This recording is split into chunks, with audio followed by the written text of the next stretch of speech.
eso le dio el clic para, pues, para solidarizarse en primera instancia con su familia y, bueno, en segunda instancia con sus compatriotas e incluso con los alemanes, ¿no? Entonces, bueno, será para nosotros un gusto poder escucharte en esta sesión y yo creo que arranquemos y ahí se van uniendo los que van llegando. Mm. Hola. Bueno, ¿de una? Sí, ok. Bueno, pues muy buenas tardes, noches, dependiendo de la zona horaria. De verdad, mil y mil gracias por esta invitación. Me siento muy contento y muy honrado de poder acompañarles. De acuerdo con la invitación que me hizo Angelita ya hace un buen tiempo, pues la idea es que podamos volver sobre esta intervención que se hizo precisamente en el segundo encuentro iberoamericano de Tigilesum y pues compartirles, creo que pues que conocen pues el libro que Rosanita estuvo a cargo de Ampliar Horizontes en Tiempos de Incertidumbre. Lo que voy a presentar es el desarrollo, principalmente el capítulo, con varios ajustes y complementos que he añadido después, porque es un tema que de verdad me ha impactado de manera personal, también, por los acompañamientos también que hacemos desde algunos trabajos en la Facultad a comunidades en situación de vulnerabilidad e incluso también sobrevivientes del conflicto armado en Colombia. Entonces, en este momento me dispongo a compartir la presentación. Creo que chun, chun, chun. Dejé de verlos, entonces les agradecería si me confirman que se está viendo en este Sí, momento. sí se Sí, está viendo. Sí, y como presentación, digamos, ya quedó sí. cargada, porque Quedó ya me ha cargada pasado como que... presentación. Sí, sí, bien. Perfecto. Entonces, a partir de las indicaciones dadas por Angelita, pues este texto o esta presentación pues se ha querido denominar precisamente relectura del diario de Tigilesum en diálogo con los testimonios de los sobrevivientes del conflicto armado colombiano. A manera de preámbulo, quiero evocar aquí uno de los textos clásicos ya que está en el horizonte de esta presentación. Fue publicado en 1990 en inglés. La edición en español, la primera, salió en el 2004 del antropólogo James Scott. Se llama Los dominados y el arte de la resistencia. Resulta que desde la publicación de este libro, muchos son los estudios que han analizado las estrategias a través de las cuales algunos movimientos populares al interior de sociedades sometidas a regímenes represivos han desarrollado formas sutiles de resistencia no violenta que han permitido, en el mejor de los casos, desenmascarar, deslegitimar y desmontar dichos regímenes o estructuras de opresión. Por ejemplo, en su dimensión política, como sucedió con la Ahimsa, impulsada por Mahatma Gandhi en la India, o también en su dimensión jurídica y social, como sucedió con la lucha de Martin Luther King en contra de la segregación racial en Estados Unidos, o en su dimensión cultural, como los clubes de mujeres ciudadanas liderados por Olympe de Gauche, que fue la redactora de la Declaración de los Derechos de la Mujer y de la Ciudadanía. Incluso algunas investigaciones sobre el trasfondo histórico de textos clásicos como el Nuevo Testamento se han inspirado en la obra de Scott para analizar los evangelios canónicos como, y este es un término que se ha utilizado, viene de James Scott y se está utilizando en los estudios del Nuevo Testamento, transcripciones ocultas, es decir, cómo a través de ciertas expresiones, en el caso de los evangelios pueden ser las mismas parábolas, se quiere expresar estrategias y al mismo tiempo mecanismos de resistencia en contra de una cultura, en el caso del Nuevo Testamento, la cultura del Imperio Romano, sin que sea una expresión directa de desenmascarar el imperio, pero sí a través de, dice el libro que está aquí apareciendo al lado del de James Scott, el de Warren Carter, el Imperio Romano y el Nuevo Testamento, de una manera muy sutil cómo a través de textos como el Nuevo Testamento, pues expresa esas transcripciones ocultas como mecanismos de resistencia, y es una resistencia como la de Mahatma Gandhi o como la de Martin Luther King, una resistencia activa no violenta. En el caso del Nuevo Testamento, ante la opresión de la estructura imperial romana por parte de los grupos seguidores de Jesús. No resulta extraño en evidenciar que un buen número de las personas que han liderado estas formas de resistencia terminaron siendo perseguidas, detenidas, torturadas, difamadas y hasta asesinadas por representantes o afines de los regímenes a los que se dirigían sus denuncias, como una señal inequívoca de que, perdón, creo que hay una interferencia, como una señal inequívoca de que, aunque eran expresiones no violentas, sus expresiones, su liderazgo y lo que como rostros y nombres concretos simbolizaban para sus simpatizantes, representaban una provocación desafiante y desenmascaradora del sistema opresor.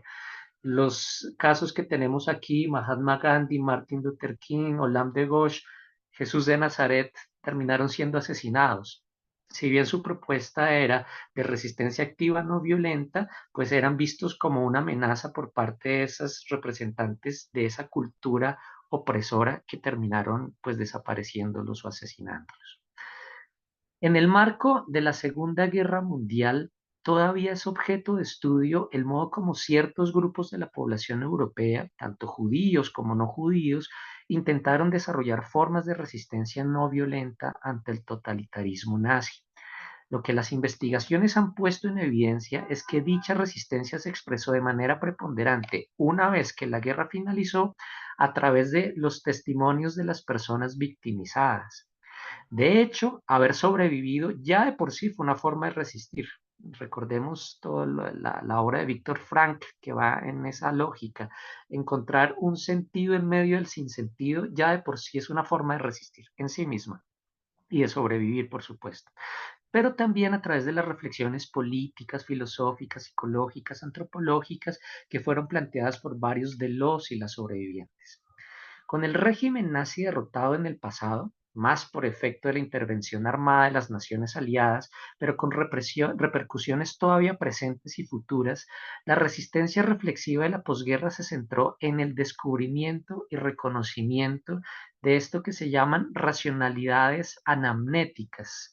Por ejemplo, podemos encontrar los textos de Reyes Mate, del mismo Walter Benjamin, de Jean-Baptiste Metz, que van a abordar este tipo de racionalidades que han cuestionado el paradigma de la razón instrumental, la cual se había absolutizado como punto culminante y definitivo de la autodenominada civilización. En efecto, los avances dados en ciencia, técnica, tecnología e innovación en el marco de la guerra demostraron cómo el simple ejercicio de la razón no garantiza de por sí el buen vivir humano colectivo, sino que por el contrario puede ser instrumento potenciador de formas insospechadas de destrucción, tortura, humillación y degradación, incluso a nivel planetario.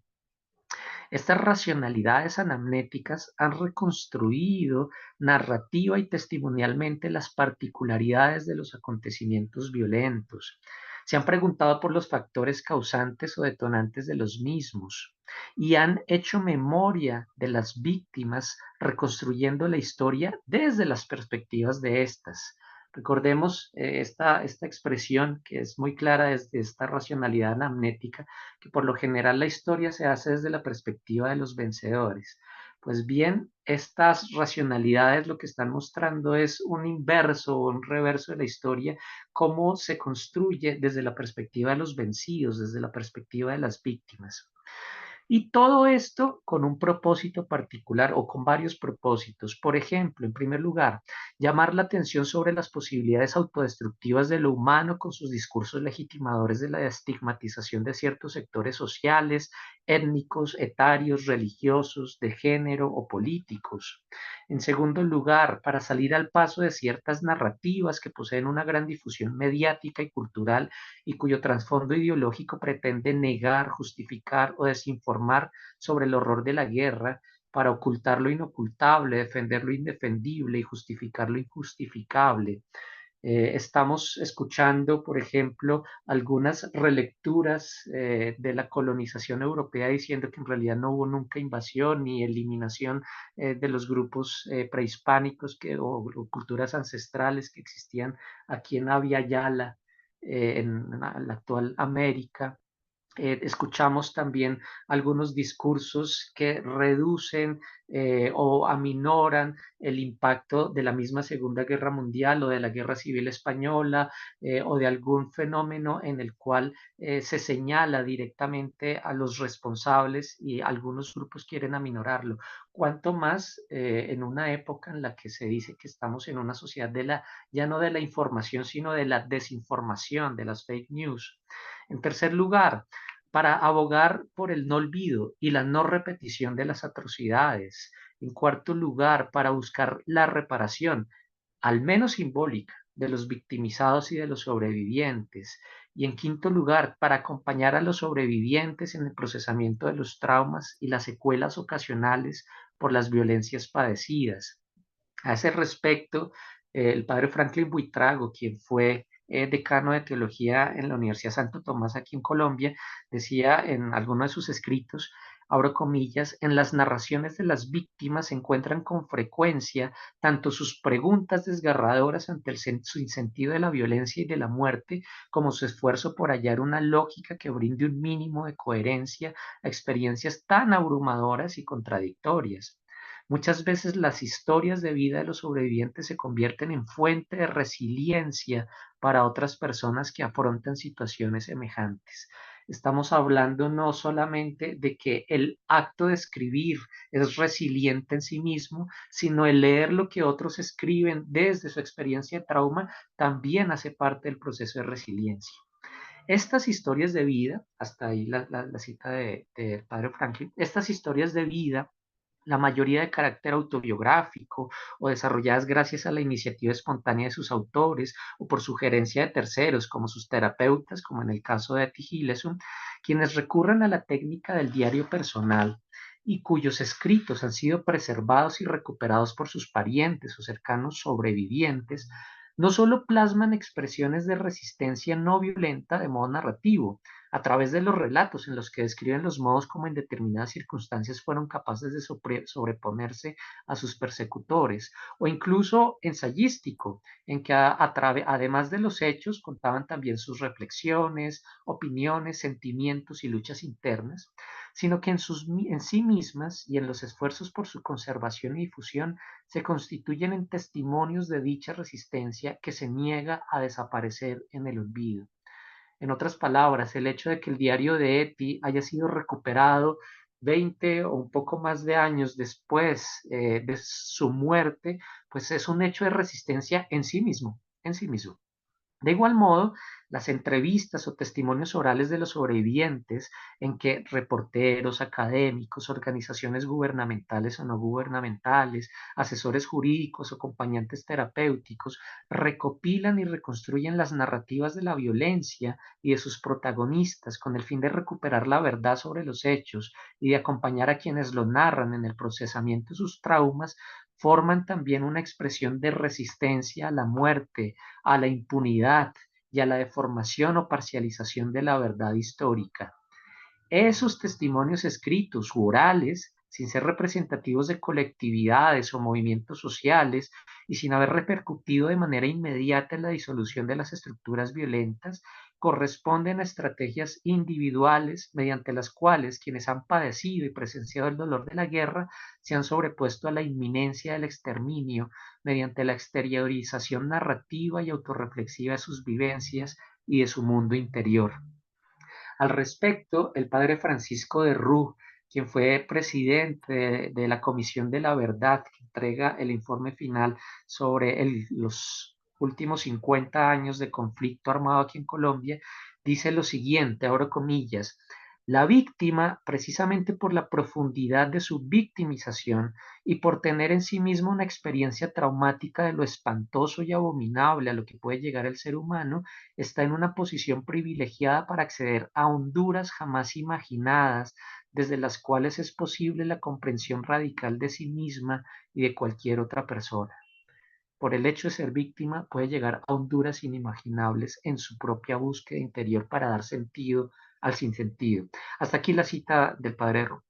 De este modo, sus relatos constituyen una expresión de resistencia espiritual, o mejor, de espiritualidad de la resistencia, en que la escucha atenta de sus voces, y no solo voces, también gritos, llega a ser memoria subversiva desde el revés de la historia.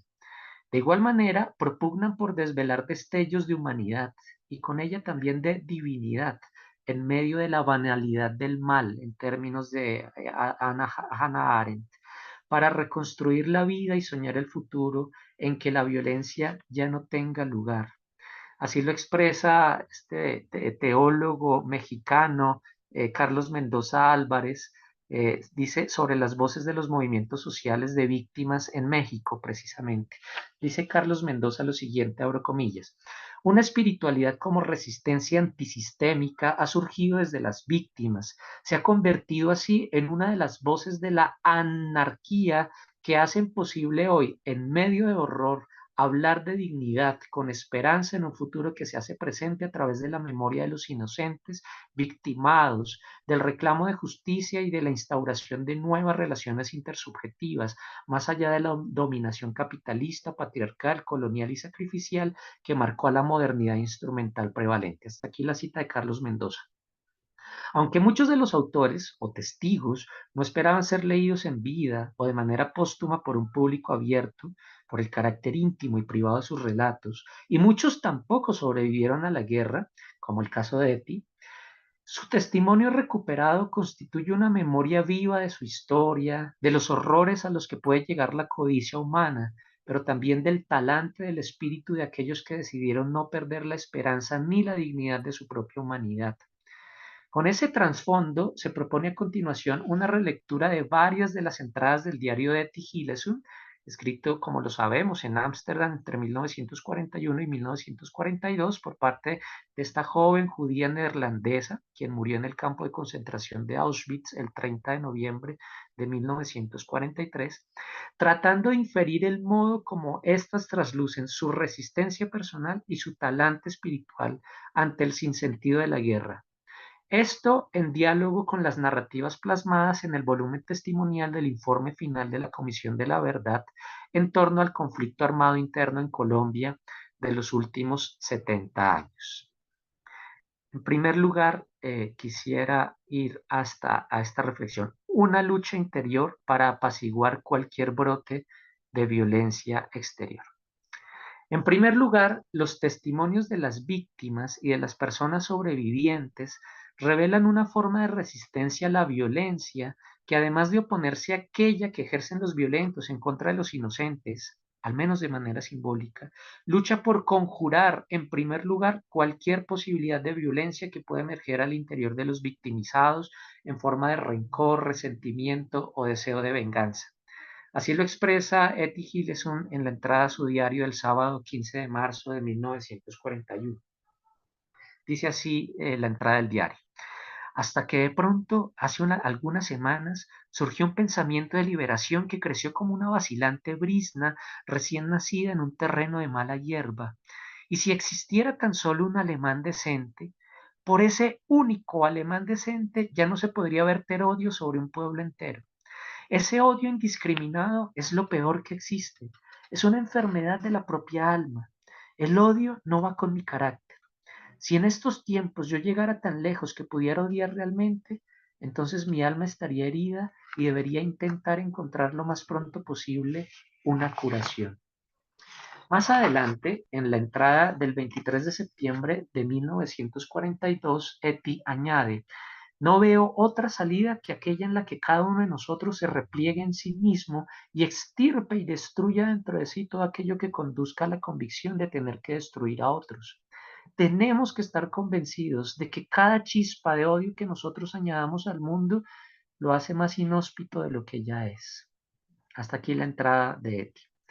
En este mismo sentido, una mujer colombiana defensora de derechos humanos que tuvo que vivir exiliada en Canadá como consecuencia del conflicto, expresa lo siguiente ante la posibilidad de reunirse con con integrantes del grupo armado que ocasionó su exilio como parte de los encuentros por la verdad en el marco de los diálogos de paz entre el gobierno colombiano y la guerrilla de las Fuerzas Armadas Revolucionarias de Colombia, FARC. Dice esta mujer, me pregunto cómo va a ser el encuentro con los que nos han hecho daño. Nunca he podido odiar al que me hizo daño. En mi corazón no cabe el odio. Eso hace que sobreviva. No obstante, en el camino del resentimiento a la paz e incluso al perdón, además de no ser exigible para nadie, para quien lo decide transitar puede resultar difícil y confrontante. Al respecto, el profesor Edgar López, también de la Facultad de Teología de la Javeriana, advierte lo siguiente, abro comillas, es muy importante fomentar el perdón para evitar que el odio y la venganza prolonguen la cadena de violencia en la sociedad. Sin embargo, se debe actuar con cautela al promover entre las víctimas el perdón, pues fácilmente se puede ejercer una revictimización mediante un uso ideológico del cristianismo, según el cual ellas estarían obligadas a perdonar en razón de su fe. El perdón no puede ser impuesto a las víctimas ni a nadie por tratarse de su propia opción. Debe que depende de sus procesos de duelo y de sanación. Alrededor de las víctimas hay un espacio sagrado en el que nadie puede entrar y en el cual solo ellas pueden decidir si perdonar o no. Hasta ahí la cita del profesor López. Una mujer del Magdalena Medio antioqueño, cuya madre fue asesinada por los paramilitares, describe el proceso mediante el cual asumió la alternativa del perdón después de un largo y doloroso trayecto. Dice esta mujer lo siguiente, abro comillas, durante esos 12 años odié. Fui prisionera del odio, del rencor, del resentimiento, la sed de venganza. Odié a tal punto que quería hacer justicia por mis propias manos. Odié tanto que pensaba en hacer daño, en convertirme en una persona igual que ellos. A mí, hoy por hoy, me han pedido perdón 1 y 10.000 veces. De esas, digamos que en unas 9.000 dije que no los perdonaba, pero hoy puedo decir que ya los perdoné. A diferencia de cierta opinión popular, el perdón no favorece la impunidad, no aminora la responsabilidad de los perpetradores sobre sus acciones violentas y sobre las consecuencias de las mismas. Tampoco exime a las entidades judiciales de realizar las respectivas investigaciones, de juzgar y de emitir las sentencias que den lugar al perdón, que den al lugar. El perdón permite olvidar el propio dolor, digámoslo si es que se puede olvidar, pero no se puede olvidar los hechos dolorosos que han sido vividos por causa de la violencia. ¿Sí? Aquí esa idea de perdono, pero no olvido, no es que no es posible olvidar, no es posible olvidar, es necesario incluso hacer memoria, pero una memoria ya resucitada de los acontecimientos para no volver sobre la herida abierta. Dice al respecto el padre Francisco de Rú, esta decisión de perdonar, tomada libremente por el sujeto víctima, no significa ponerse de parte de los perpetradores de la violencia, no significa renunciar a los derechos de la persona victimizada y de sus familias, no significa negar la objetividad del mal hecho. Hasta aquí la cita del padre Erro.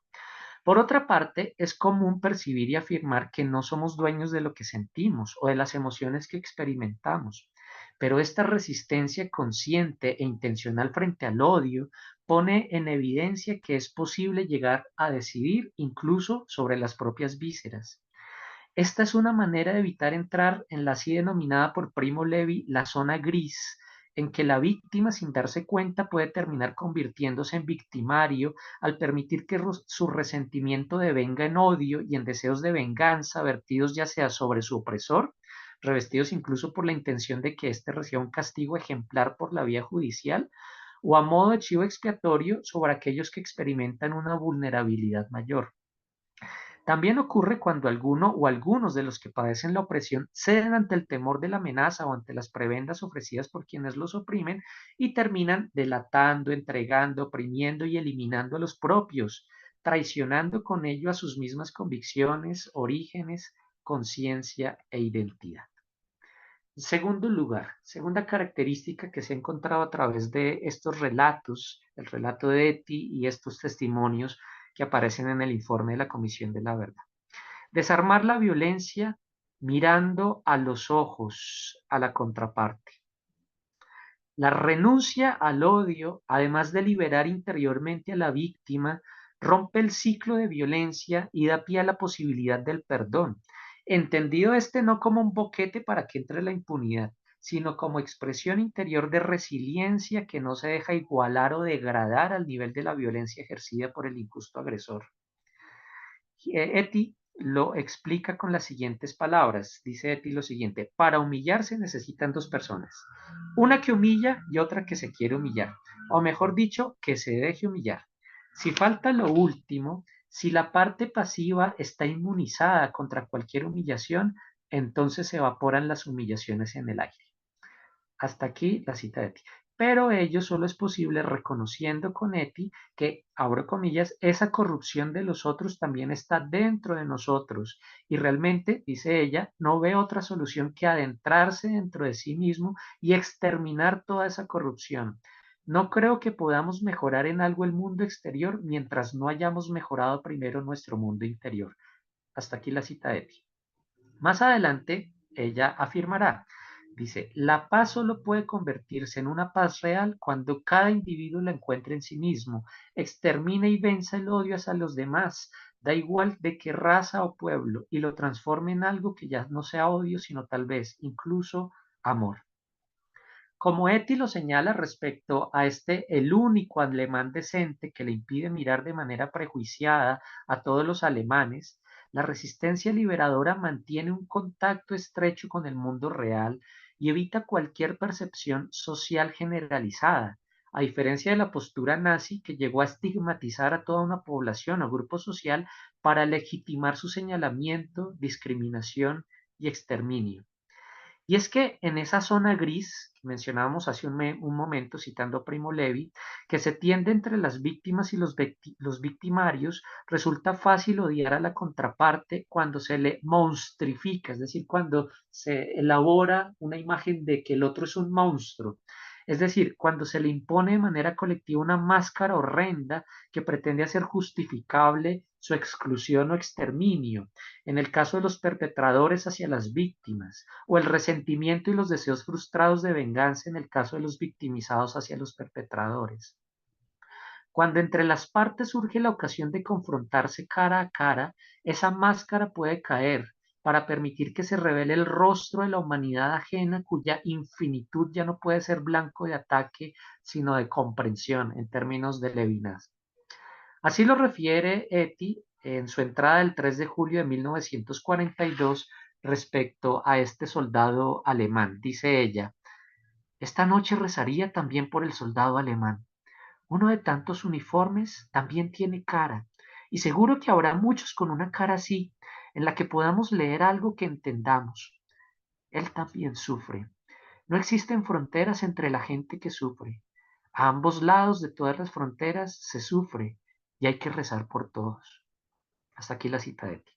En Colombia, este develamiento mutuo de los rostros ha sido posible gracias a estos encuentros por la verdad entre víctimas y perpetradores llevados a cabo con motivo de los acuerdos de paz entre el gobierno y la guerrilla de las FARC y continuados por la Comisión de la Verdad. Es impactante el testimonio de una mujer sobre su confrontación con Ramón Izaza, el paramilitar que ordenó el asesinato de su madre, una líder social del Magdalena Medio. Dice ella lo siguiente relatando su encuentro con Ramón Izaza. Dice así, nos insultamos. Ese día él me pide perdón y le digo que no lo perdono porque la mamá que mató fue la mía, no la de él. Ahí es donde le digo que le pida perdón a Dios.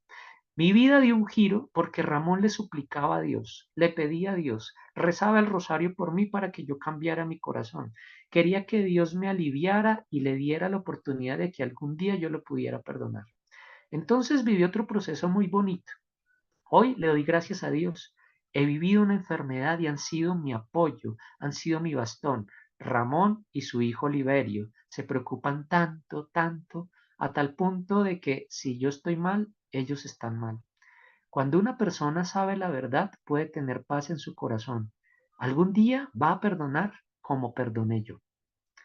Hasta aquí la cita. Por su parte, un grupo de mujeres pertenecientes a la Asociación Caminos de la Esperanza relatan su encuentro con los integrantes de la Organización de Victimarios Sobrevivientes del Conflicto Armado Aulas de Paz en la cárcel de máxima seguridad de Itagüí, o llamada la Cárcel de la Paz. Dicen ellas lo siguiente: como nosotras estábamos hablando de perdón y reconciliación, ¿por qué razón no nos podíamos reconciliar con esos hombres?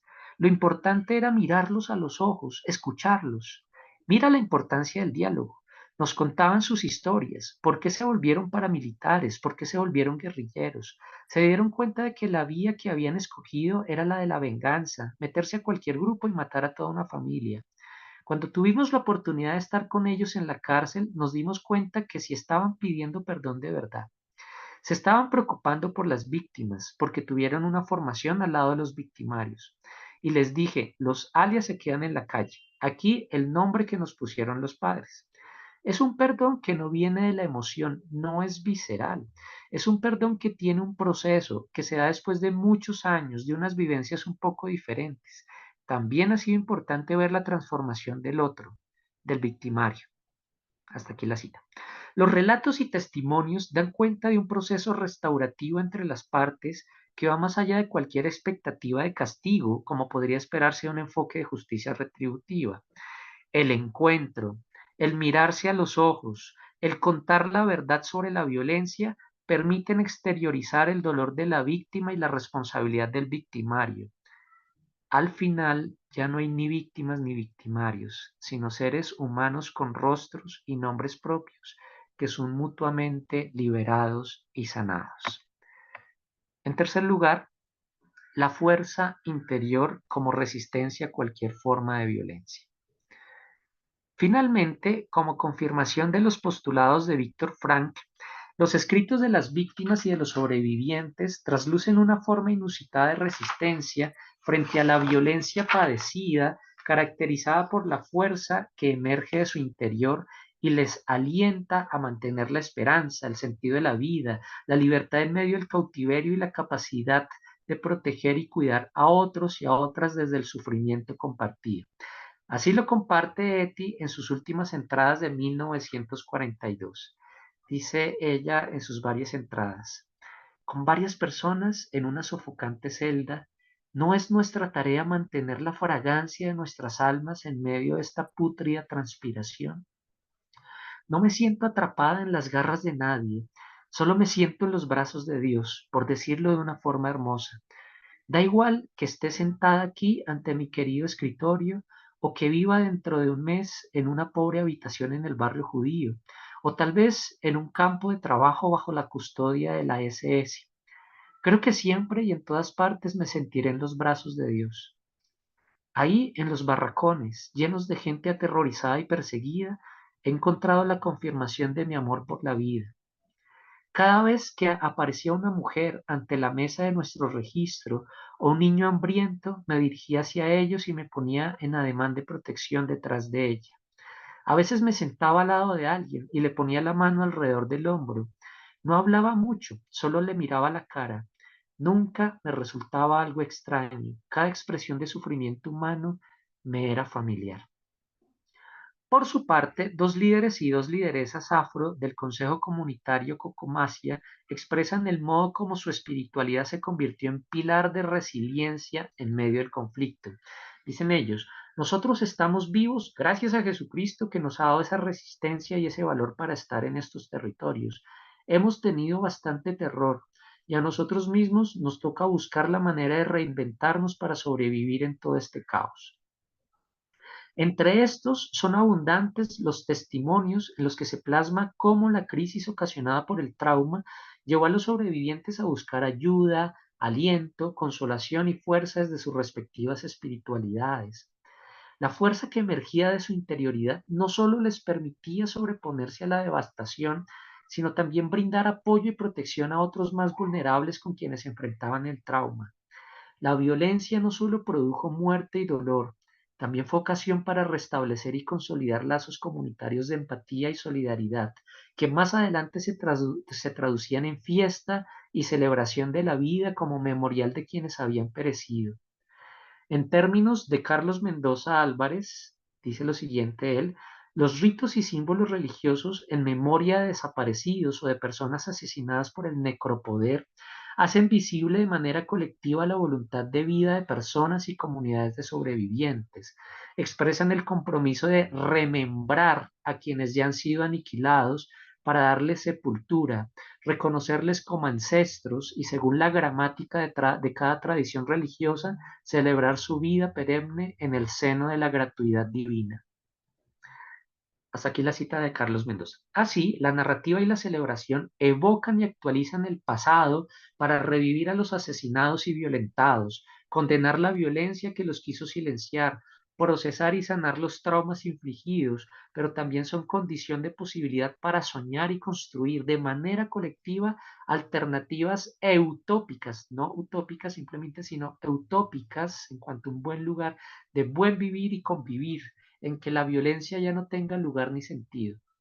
Siguiendo al teólogo mexicano, abro comillas, la voz de las personas sobrevivientes de los holocaustos del pensamiento hegemónico se mostrará como una potencia de experiencia capaz de vivir la resurrección como insurrección en el más acá del Kairos, o tiempo presente intensificado, que en su fondo hebreo y cristiano es temporalidad mesiánica. Ya para finalizar, y a modo de conclusión, escribir y contar sobre las propias experiencias de trauma y de vulnerabilidad en contextos de guerra o de opresión no son simples ejercicios retóricos o de carácter íntimo, son la exteriorización de la verdad sobre los acontecimientos de violencia desde la perspectiva de quienes los han vivido y padecido, y en tal sentido son un monumento a la memoria que no puede ser borrada para que lo narrado jamás se repita, pero también son la exteriorización de la inteligencia sentiente en términos de Zubiri, de las víctimas y de los sobrevivientes, que refleja una capacidad desbordante para sobreponerse a la devastación y así resistir de forma no violenta a las más terribles condiciones, amenazas y abusos. Dicha espiritualidad de resistencia se encarna en nuevas formas de reexistencia mediante expresiones como las siguientes. Primera, como la lucha interior contra el odio, el resentimiento y la venganza, llegando a abrir de este modo una puerta de entrada a la posibilidad del perdón. Segundo lugar, como la lucha interior contra toda forma de complicidad con la violencia, el abuso, la discriminación o la injusticia. En tercer lugar, como la capacidad de reconocer la humanidad de quien es tenido como adversario, comprendiéndole también como una víctima del sistema opresor del cual él hace parte. En cuarto lugar, como la sabiduría para sacar fuerzas del mundo interior, de modo que no se llegue a afectar la bondad del propio corazón. Y en quinto lugar, como la decisión de ser y actuar compasivamente con quienes se comparte el dolor. Es gracias a los relatos autobiográficos, como los plasmados en el diario de Eti, y a los testimonios de los sobrevivientes de la guerra, como los plasmados en el informe final de la Comisión de la Verdad en Colombia, que hoy tenemos la oportunidad de reconocer que la violencia no tiene la última palabra, que hay voces que, aunque los violentos quisieron silenciar, siguen gritando a través de tinta, papel y hoy diríamos bytes, que la vida también se abre paso y rompe las fronteras del espacio y del tiempo cuando se escribe y se cuenta desde la experiencia del resistir. Bueno, muchísimas gracias. Dejo de compartir. Muchas gracias, profesor Juan Alberto. Ah, bueno, usted no me conocía, pero soy el estudiante coordinador Juan Guillermo Rueda. Qué gusto, Eh, Juan. Mucho gusto, sí, estudio filosofía en la Javeriana. Y Ok, Ángela me ha hablado mucho de usted también. ok, qué gusto, Juan Guillermo. Muchas gracias. Ah, bueno, muchas gracias por su presentación. Ahorita vamos a hacer una ronda de preguntas o intervenciones, porque supongo que hay varias y varios interesados. Entonces, bueno, no sé quién, quién se anima a participar primero o si quiere decir algo antes, Ángela, como prefiera. Sí. Sí, gracias. No, es que no encontré aquí dónde levantar la mano. Gracias, Juanito. Yo creo que en la premura de que fuera la presentación y todo eso, no tuve la delicadeza de presentarte como se debiera para los que no te conocen, pero es que como todos te conocemos, entonces es como que estamos en familia, pero como decía Juan, pues de primera mano no te conocían.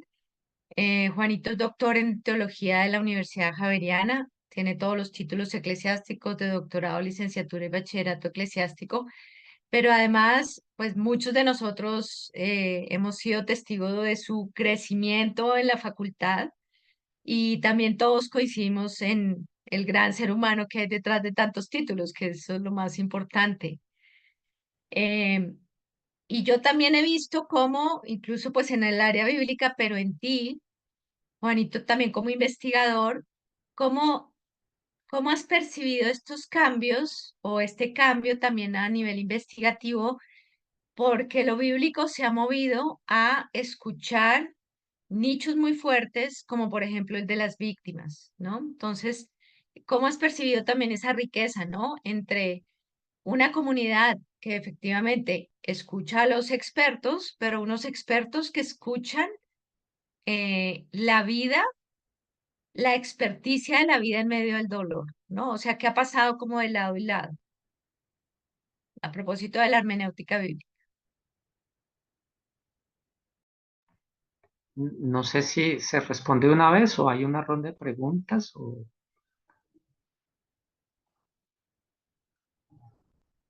Si quieres de una vez y Ok. ahí se van animando a preguntar o a comentar. Bueno, pues Angelita, en mi caso, antes de conocer la exégesis bíblica, yo conocí la lectura popular de la Biblia. Fue un movimiento inverso porque desde que estaba en el colegio, yo salí de un colegio salesiano de aquí en Bogotá y en ese momento en el colegio, eso ya es siglo pasado, hace añitos, estaba el padre Mario Perezón, él era el economo del colegio y a varios estudiantes del colegio nos invitó a formar un grupo para ir a acompañar a una población que estaba conformándose en un territorio en Ciudad Bolívar, que hoy es el barrio Caracolí. Y entonces los fines de semana nosotros, pues de manera voluntaria, pues íbamos allá a Caracolí, especialmente, digamos, parte de la espiritualidad salesiana es el juego y ver el patio de recreo como un lugar también de espiritualidad, no solo de formación o de pedagogía, sino de espiritualidad. Y entonces íbamos a estar con los niños, con los jóvenes en el juego allá en el barrio Caracolí. Y entre semana, el padre Mario Perezón, pues contextualizo para quienes estamos aquí, él es uno de los grandes referentes de la teología de la liberación en Colombia, ¿sí? Y de lo que es el acompañamiento a comunidades y de lectura popular de la Biblia y el trabajo también con jóvenes, por ejemplo, desde la Casa de la Juventud que tienen los jesuitas, él también estuvo muy involucrado en lo que fue al inicio del proceso del seminario de planificación pastoral. Entonces con él, entre semana, preparábamos los encuentros de los fines de semana y sin que yo fuera consciente, en mi caso particular, él nos fue formando en lo que era el proceso de lo que se llamaría más adelante o de lo que se llama el ver, juzgar y actuar como método de la teología y de la pastoral en América Latina. Y entonces hacíamos análisis de estructura, análisis de coyuntura, siempre con las comunidades. Entonces eso era algo que yo lo tenía pues ya de una manera como apropiado, como el chip interior.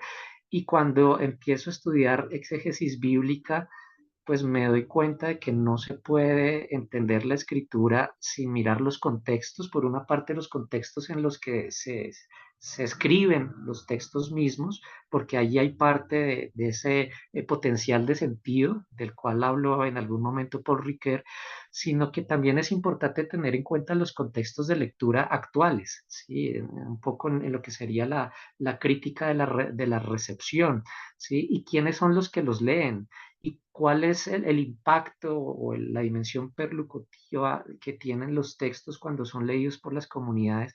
Y creo que eso me ha marcado mucho, cómo hoy en día desde comunidades y particularmente en situación máxima de vulnerabilidad, porque todos somos vulnerables, todos estamos en situación de vulnerabilidad, pero cuando hay una situación de mayor vulnerabilidad, cómo podemos hacer lecturas conjuntas y cómo el texto de alguna manera puede dar sentido también en medio del sinsentido, resignificar situaciones y también movilizar a procesos de transformación de la realidad.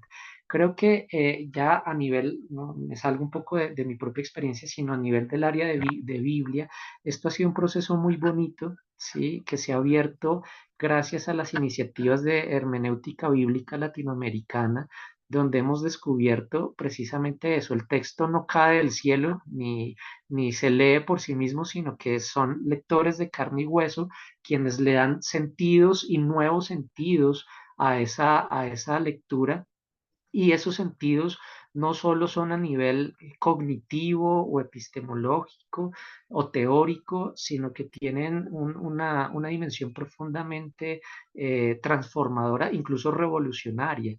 Sí, a mí, digamos, yo he sido profundamente transformado cuando escucho a grupos de mujeres que han padecido, por ejemplo, violencia basada en género, y veo cómo el encuentro con un texto les permite caminar de otra manera, poner fin a situaciones y a culturas de origen patriarcal que están incluso al interior de sus propias familias y como origen de la propia violencia. Entonces, yo creo y cada vez estoy más convencido del potencial precisamente liberador que tiene el texto bíblico, y liberador también para mí en todo sentido, y para las personas que se encuentran con él. Muchas gracias, Juanito. Ujú. Sí, Raquel. Muchas gracias, Juan Alberto, por esta explicación. Yo un poquito triste porque justo el padre Jairo no pudo estar y ha sido como que tú tampoco pudiste estar cuando él estuvo en la presentación de su libro. Por aquí lo tengo, que se llama Las mujeres que le prestan la carne a Dios. Y bueno, ya tendremos oportunidad, ahí está también, ahí en verde, ya tendremos oportunidad de ese encuentro. Eso por un lado, porque pues ahí hay una sintonía profunda y muy interesante. Yo quisiera preguntarte por cuando tú decías una víctima de dolor extremo, como fue Eti, como lo han sido muchas mujeres en este país, y cómo eso es como un caldo de cultivo de un místico o de una mística. Y como qué es lo que pasa ahí con esas situaciones tan difíciles a ese punto, porque como tú dices, todos somos vulnerables, pero es que esa es una vulnerabilidad como muy extrema. Pues como estas personas, porque lo que leías en Eti, pero las entradas que leíste de estas mujeres, yo también hallo ahí unas místicas con ese nivel de perdón, de ese modo, esa profundidad, esa capacidad de, de trascender todo el dolor, de superar el odio. Entonces quisiera, si puedes hablarnos un poco más de eso, de cómo se hace un místico o una mística en el medio de esas circunstancias tan extremas. Gracias.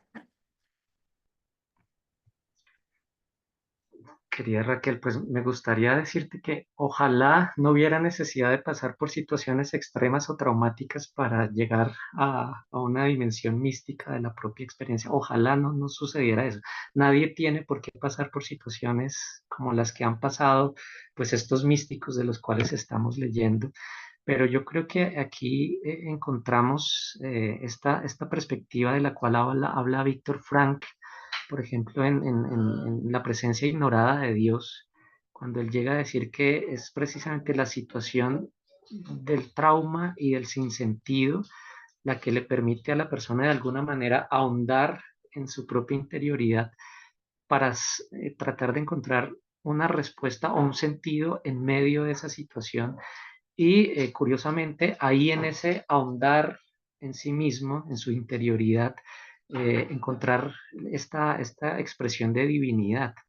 Lo que a mí me parece muy confrontante, que a veces vemos esto como una situación extraordinaria, es que es una realidad muy repetida, tan repetida que el cristianismo, del cual varios de nosotros formamos parte, surge de un acontecimiento traumático, ¿sí? De un crucificado y que significó el trauma tanto para el que quedó colgado del madero como para los que lo habían dejado todo con el sueño del reino de Dios que él estaba anunciando y terminó también esa expectativa colgada de un madero.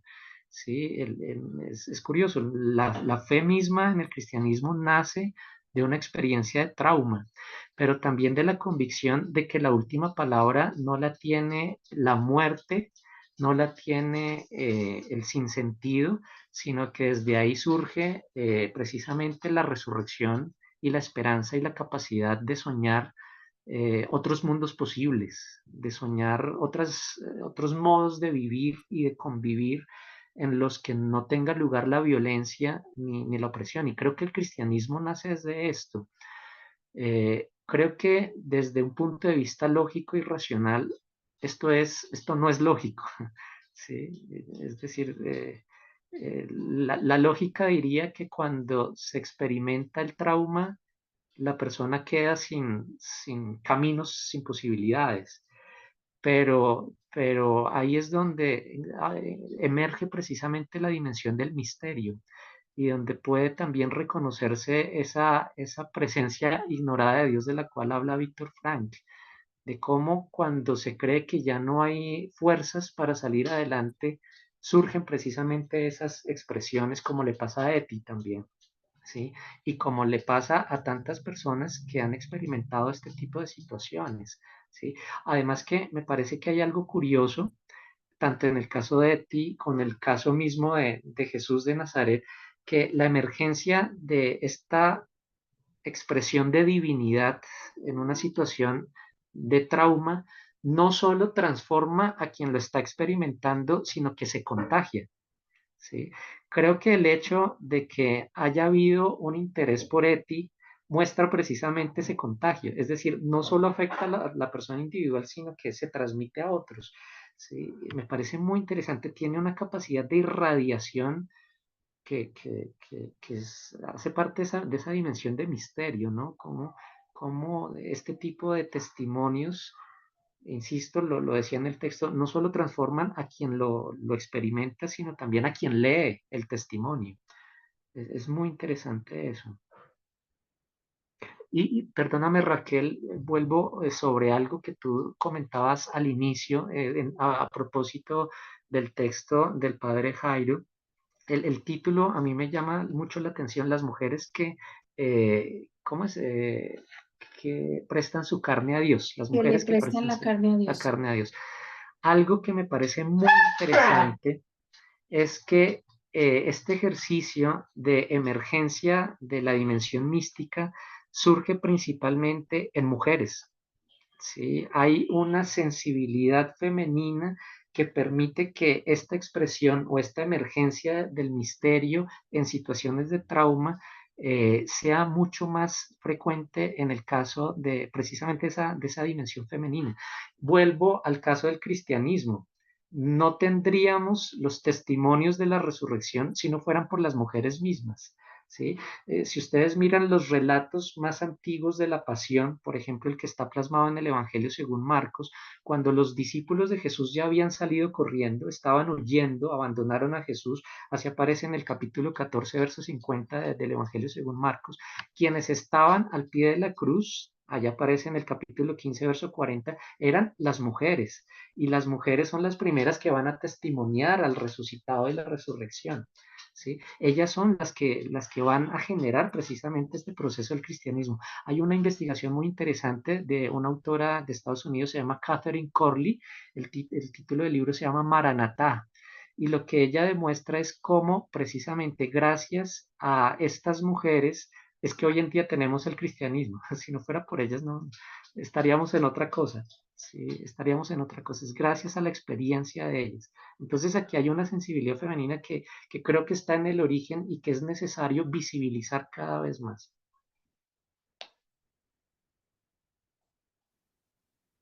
Muchas gracias, Juan Alberto y Raquel, gracias. No sé si antes iba Joel, se había alzado la mano o ya seguía de una Ana María, no sé. Ay, sí la había alzado en la participación anterior y ahorita también.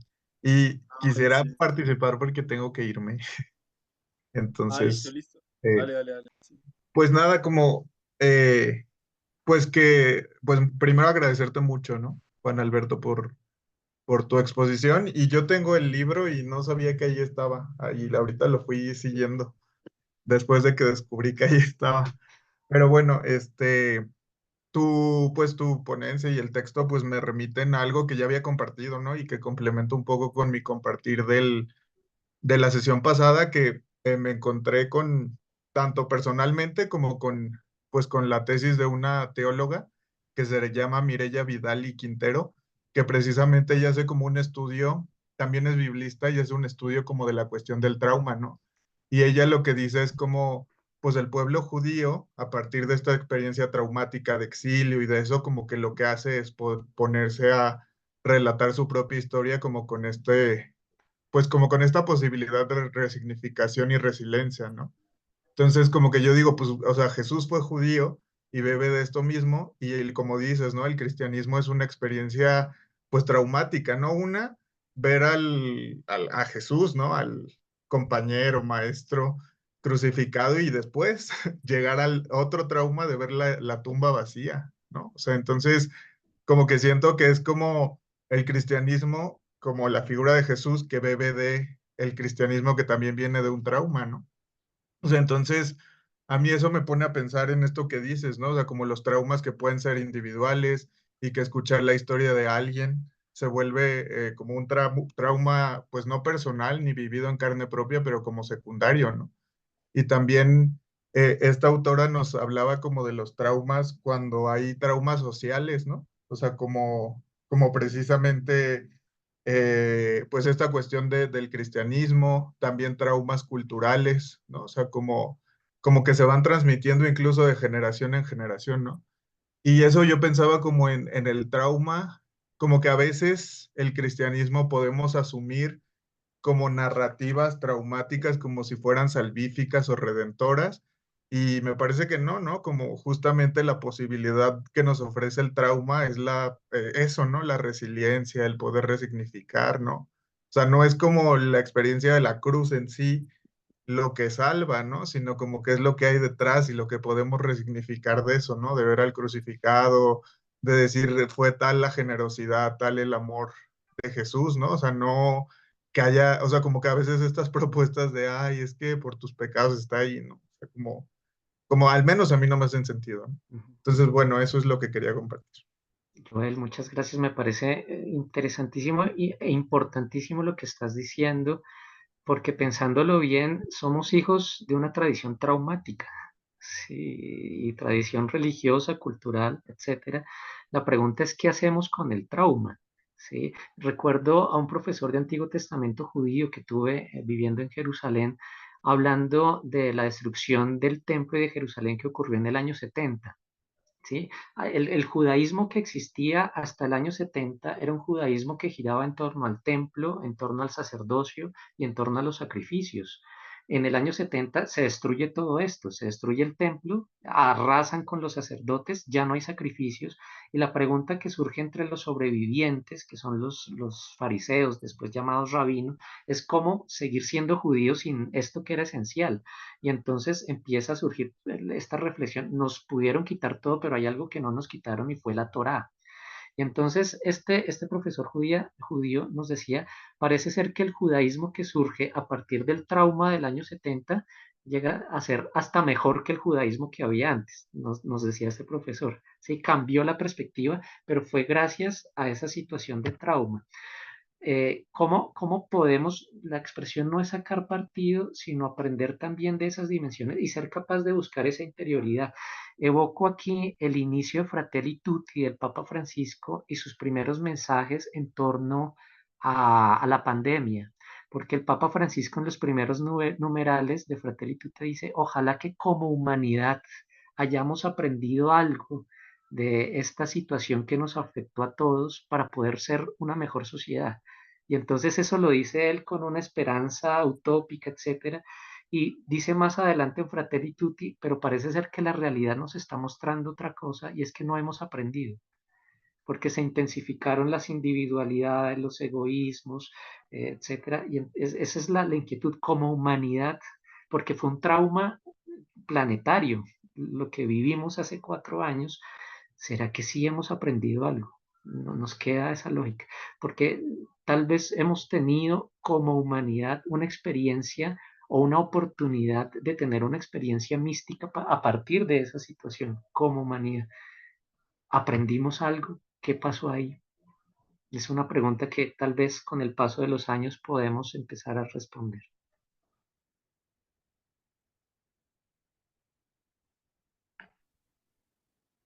Muchas gracias, Juan Alberto. Joel, gracias.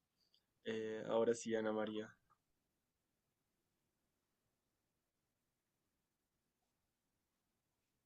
¿Sí se me escucha? Ah, sí, ya.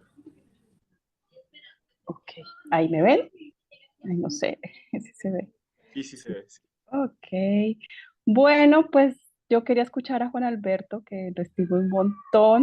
Leo lo que escribe y me encanta, me motiva muchísimo porque los terapeutas necesitamos más espíritu que mente. Entonces, me esforcé hoy, estoy enferma, pero aquí estoy escuchándote. Em, Nada, tenemos tanto que aprender de todos estos relatos y estas historias que más que dejarlos en la memoria o escritos, es saber que la sanación viene de todos, ¿no? Porque como decían, esto es generacional.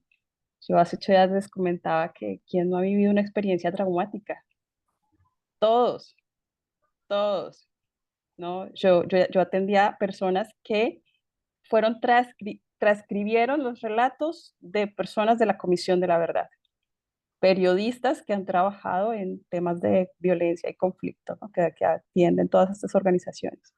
Y ellos solo con construir la noticia, esta información quedaba grabada en la neurored de memoria, de tal manera que se somatizaba en el cuerpo, ¿no? Y empezaban las enfermedades somáticas.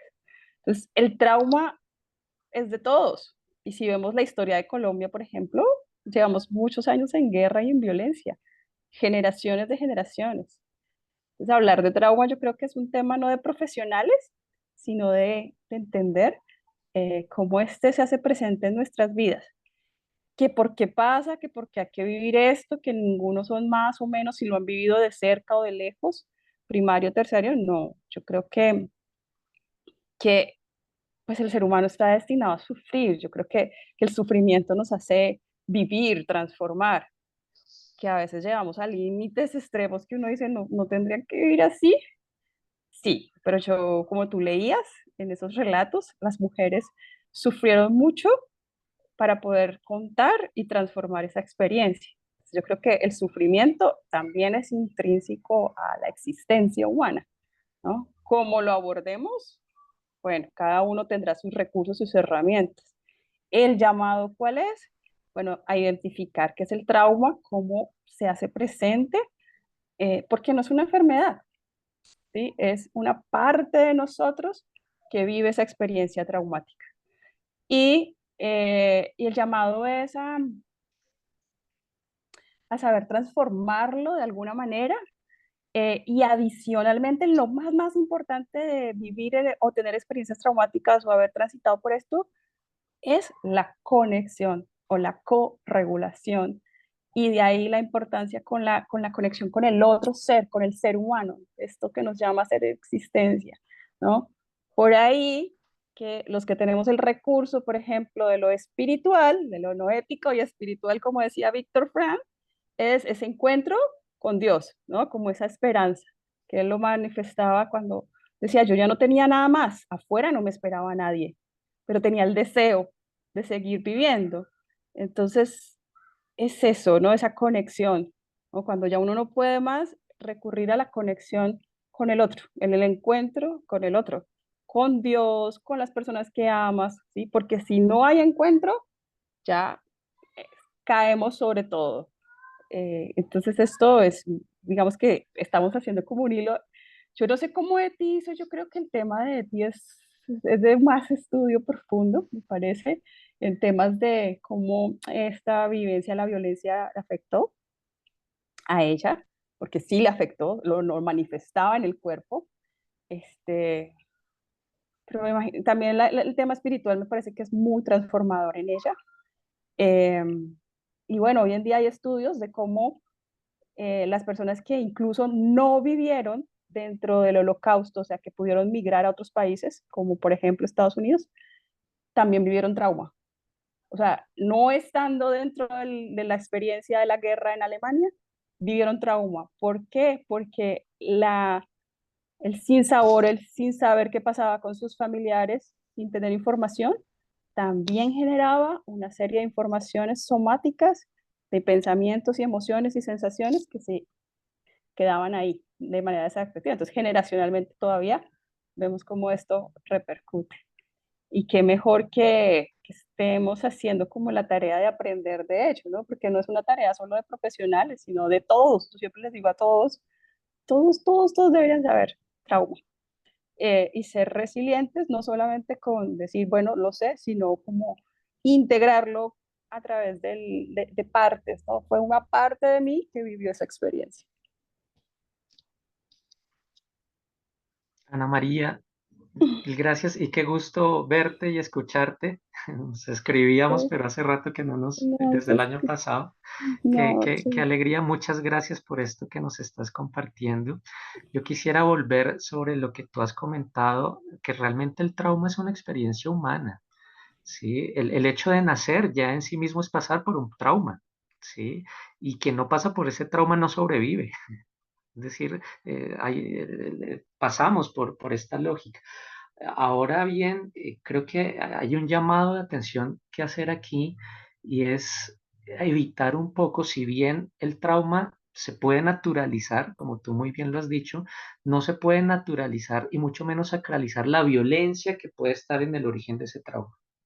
Sí, porque Joel hace un momento en su intervención hacía ese llamado de atención también, por ejemplo, frente a imágenes religiosas como la cruz. Y entonces hay tradiciones dentro del cristianismo que llegan a decir que la cruz era necesaria para la salvación de todos y que entonces que tenía que morir violentamente, etcétera. Yo cada vez estoy siempre más en choque con ese tipo de lecturas, ¿sí? Nadie tiene por qué pasar por situaciones de sufrimiento, de violencia en sí mismas, ¿sí? De violencia ocasionadas por otros, porque podemos legitimar la violencia misma e incluso el conflicto. Ay, entonces somos privilegiados porque tenemos un conflicto. Yo diría que no, ¿sí? Pero sí podemos de alguna manera aprender de esas situaciones para que, como lo hizo Eti, tú muy bien lo acabas de decir, pues podamos también mirar la perspectiva desde otra cara, desde otro punto de vista. Aquí traigo a colación, es un texto que está en el capítulo 10 de Juan. Después de la imagen del buen pastor, Jesús dice algo que a mí me impacta muchísimo. Él dice, nadie me quita la vida, yo la quiero dar y tengo el poder para darla y el poder para recuperarla. Es evidente, Jesús va a ser asesinado, pero él quiere resignificar ese acontecimiento de su asesinato diciendo, yo no voy a ser la víctima, yo quiero dar mi vida. Yo quiero dar mi vida. Lo pongo a través de un ejemplo como para entenderlo mejor. Esa persona que se me acerca, de mí depende que me quite el tiempo o yo se lo quiero dar. ¿Sí? El hecho es el mismo, pero la actitud que yo asumo ante esa situación cambia totalmente el modo como yo la voy a asumir. ¿Sí? Nadie me quita o el tiempo, yo lo quiero dar. Nadie me quita esto, yo lo quiero dar. ¿Sí? Entonces, el cambiar la perspectiva de la situación de alguna manera elimina las lógicas que más adelante pueden ser pensadas como lógica de quedarme en, esto es algo que se ha estudiado, por ejemplo, desde la Universidad de los Andes, que es un problema muy grande y se llama la ontologización de la víctima.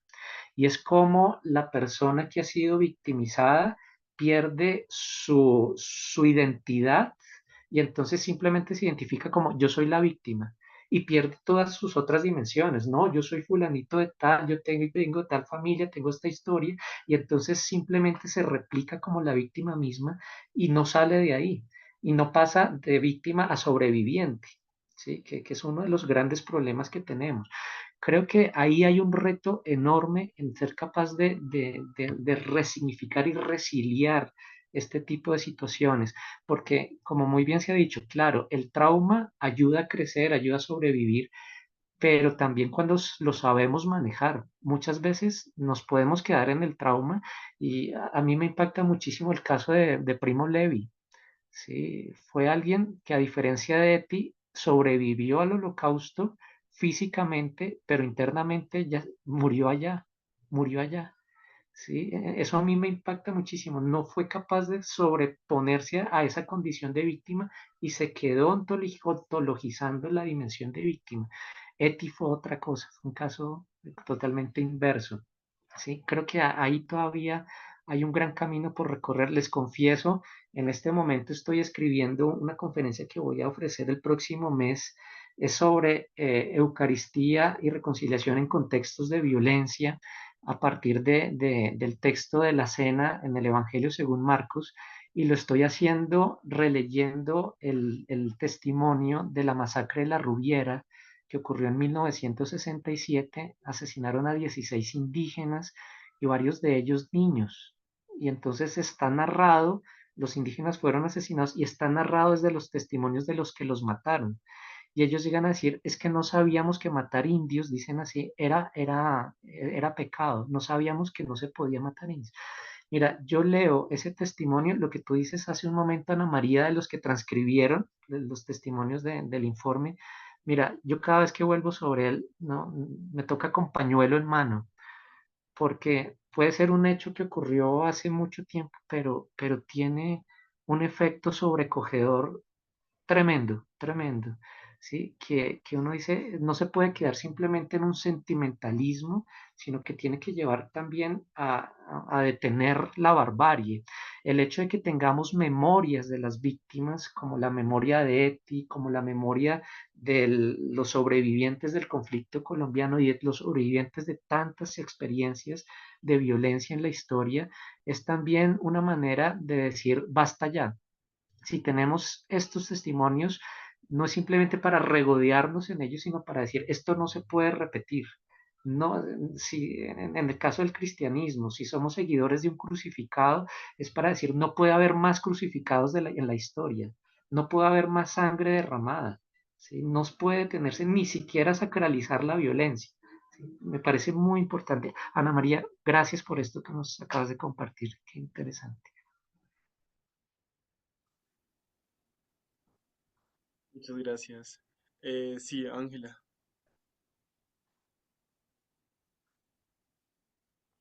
está silenciada, Ángela.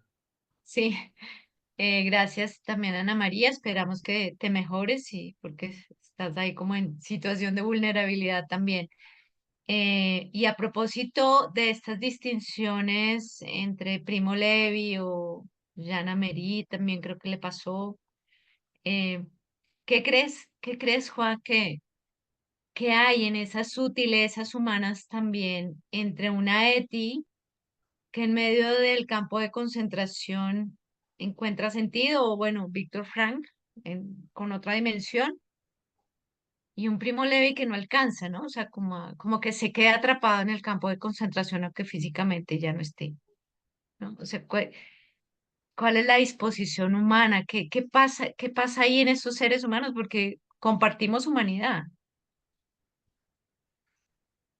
Que sí, Ah, esta pregunta es como muy diciente, ¿no? El mismo ah, ser humano leyendo la mm. misma situación y la decisión es muy distinta. Angelita, honestamente, no sé. Creo que es un tema más, no sé, desde la psicología, Ana María, no sé si nos puedas apoyar Mm. porque tengo la misma inquietud tuya, Angelita. Dígase, ¿qué es lo que marca la diferencia, ¿no? Entre una situación y otra, ¿sí? Algo que puedo intuir tiene que ver con esto que les mencionaba hace un momento de esta sensibilidad femenina. ¿sí? Creo que el hecho de que, mira el caso de Primo Levi, sí, los casos que mencionan son principalmente varones que crecen en un ambiente donde no se permite expresar el dolor, el sufrimiento, la angustia y donde se reprime tanto. Sí, entonces, y donde se dice que no está bien que un varón exprese lo que siente, una persona que está creciendo en una cultura de represión tanta, le es más fácil encontrar esa experiencia de sentido interno. Pero estoy especulando. Yo creo que, Ana María, ibas a activar el micrófono. Quería decir una cosita así puntual que me hizo acordar con esa pregunta y fue que yo estoy haciendo una investigación sobre estrés postraumático en víctimas del conflicto armado y evidentemente lo que tú dices es la sintomatología de este trauma es más evidente o más, mm, se denomina más fácil en mujeres que en hombres. Y es porque los hombres son más evitativos que las mujeres, es decir, a ellos no les pasa mucho o tienen más cosas para ocultar. Sin embargo, en el estudio encuentro algo valioso y es que de una población del 100%, el 54% tienen estrés postraumático, más el 98% tienen trastorno de la identidad disociativa. O sea, eh, no tienen trauma, pero tienen disociación, ¿sí? Que es la despersonalización de lo que de quién soy yo. Pero adicionalmente me causa curiosidad un día entrevistando a una señora de estos temas que es una gran labor pensarse en que si bien es cierto que yo debo identificar una experiencia difícil, salir de la posición de víctima es una labor. Y ella me decía, ¿qué hago para borrar de mi mente eso que me pasó? Usted me puede ayudar a borrar de mi mente eso que me pasó.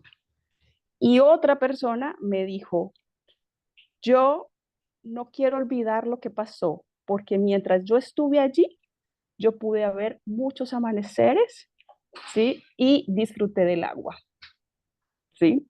Entonces, fueron las mismas experiencias de violencia, de reclutamiento forzado, porque estos eran personas que habían sido jóvenes reclutados. Pero los dos, uno quería que le borrara la memoria del dolor y la rabia que tenía, y el otro quería no sentir tanto dolor, pero tenía buenos recuerdos. Es decir, lo que pasa allí en la mente es que la mente tiene la capacidad de compartimentar la información y la necesitamos de esa manera, porque si bien yo pude tener una infancia difícil, también tuve experiencias positivas. Entonces, salir de esa experiencia como la de víctima es saber que yo viví eso, pero también viví. O sea, tuve una vida, tuve unas experiencias, unos encuentros, unas relaciones, un disfrute, dormí, comí. O sea, hice cosas que me hicieron sentir vivo y pude salir de ese estado de ataque, lucha, huida, que es la experiencia traumática. Entonces, tal vez por ahí que Eti, por su sensibilidad enorme, que lo que más me cautiva es su forma de narrar el cuerpo, donde lo sentía, cómo lo sentía, sí, que eso es como, wow, ¿cómo hace? Porque la disociación hace que tú no lo sientas en ninguna parte. Ella sí. La otra persona no la conozco, pero seguramente guardo más retenidamente la información de tal forma que se pudo disociar de esa realidad que está viviendo hasta el punto a que ya no quiso existir más, ¿sí? Se despersonalizó, ¿sí? Despersonalizó todo completamente. Entonces allí entra un tema de trastornos y enfermedad que es más complejo. Listo. Raquel y luego Rosana, y porfa, pues traten de ser lo más breves posibles para ir cerrando, que ya nos queda poquito tiempo. Gracias. Sí, gracias. Pues una intuición también especulando, como dice el propio Juan Alberto, sobre la pregunta tan interesante de Angelita. Y a mí me parece que pues juega un papel muy importante la espiritualidad y como en Eti yo alcanzo a ver y a leer y como en los místicos como la entrega total y la renuncia total a explicar, a entender, sino como que si se deja todo en manos de Dios realmente y entonces como que Dios se hace cargo. Porque claro, eso un trauma de esta naturaleza se escapa a la razón y al límite humano totalmente. Y entonces yo encuentro en ella, y por eso también la pregunta sobre la mística, lo que ocurre ahí es ese total abandono que llaman también, creo, abismamiento, y ese total abandono en las manos de Dios. Y entonces, que claro, como uno como ser humano eso no se lo puede explicar, no le puede dar sentido, pues se va, sino que solo Dios puede como, no sé si, como decía ella, entregarse a las manos de Dios, incluso en esas situaciones. Gracias. Gracias. Rosana, sí. Gracias, Juan. En primer lugar, te quería dar gracias, Juanito, querido, por tu intervención, por volvernos a refrescar un poquito sobre ese tema sobre todo tan pertinente siempre en los contextos en los que estamos. Y quisiera preguntarte simplemente, o tal vez dejarte como la inquietud, ¿no? En sus notas, Eti deja constancia de varias entradas bíblicas que para ella resultan profundamente significativas dentro del proceso que lleva. ¿Valdría la pena, o no sé si te lo has preguntado, o si identificar la índole de esas entradas bíblicas en función de su proceso espiritual y de cara también a su disposición frente a esa violencia tan terrible de su momento histórico, ¿sí? Porque pues hay entradas de Génesis, pero hay muchas de San Mateo y de San Pablo. Entonces, y no es todo San Mateo, incluso hay citas recurrentes, porque ella repite nuevamente, como que le han calado y prefiere repetírselas allí. Entonces, a mí eso me ha llamado la atención y he querido como meterle el diente, no he podido, porque no, muchas cosas, pero bueno, qué interesante sería poder hacer esa aproximación. Era lo único que quería aportar en este momentico, hacerte la pregunta. Creo, Rosanita, que quien más ha profundizado en la temática ha sido tú. Digamos, ya te he escuchado en otros espacios hablando precisamente de ese trasfondo bíblico de Eti y me parece que hay allí, como tú muy bien lo dices, una beta enorme por indagar, también las relecturas de San Agustín, ¿sí? Que realiza. Creo que ahí en esas búsquedas y resultan ser importantes para ella al punto de que entran en el diario, ¿no? Sí, ahí hay un reto muy interesante también para seguir buscando, es cierto.